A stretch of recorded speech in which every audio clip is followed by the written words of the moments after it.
plus gros, on va dire... Azul Cinéma, bienvenue au cinéma dans la ville de Béjaïa, qui accueille les 16e rencontres cinématographiques.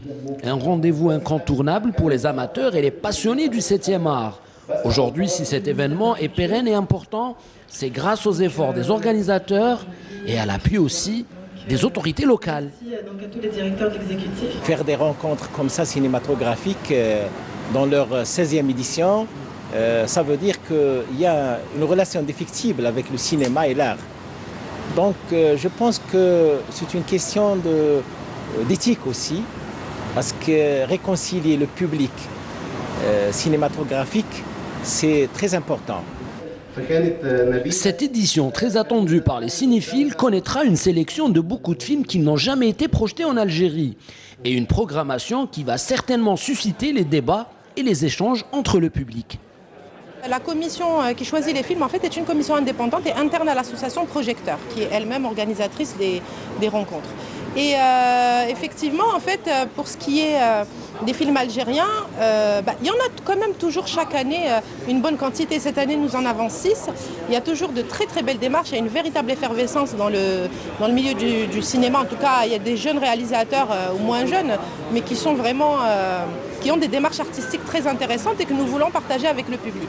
Donc si vous voulez, voilà, c'est aussi ça, c'est aussi l'essence même de notre existence en fait.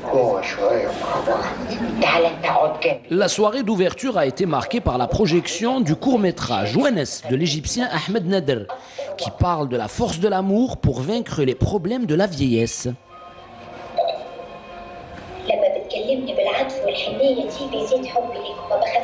Mahmoud et Nabila, un vieux couple vivant seul et qui essaye de réinventer une vie pour chasser la solitude et l'ennui, à travers l'histoire d'amour de Mahmoud Yassine et Faten Hamama dans le film Habibati, diffusé à la télé.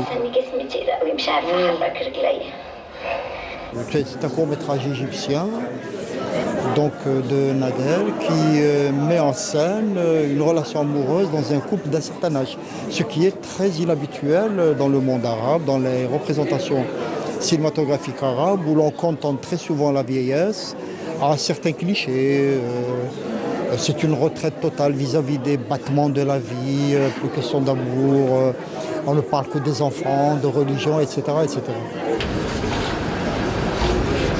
La deuxième partie de la soirée a été consacrée au documentaire de l'Algérien Dendoun Nadir, intitulé « Des figues en avril », une incursion dans le petit appartement parisien banlieusard de sa mère Messouda, une mère courage et battante qui s'est confiée à la caméra intimiste de son fils.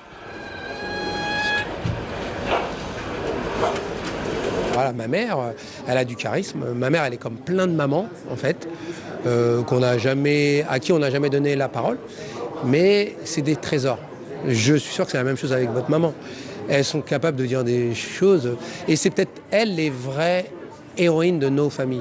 Sauf qu'on les a souvent mis de côté, ou pas mis de côté, ou on leur a pas donné la parole parce qu'on pensait que c'était le papa qui allait bosser. Et que derrière chaque homme, il y a une grande femme. Le cinéma est à l'honneur à Béjaïa. Soyez au rendez-vous.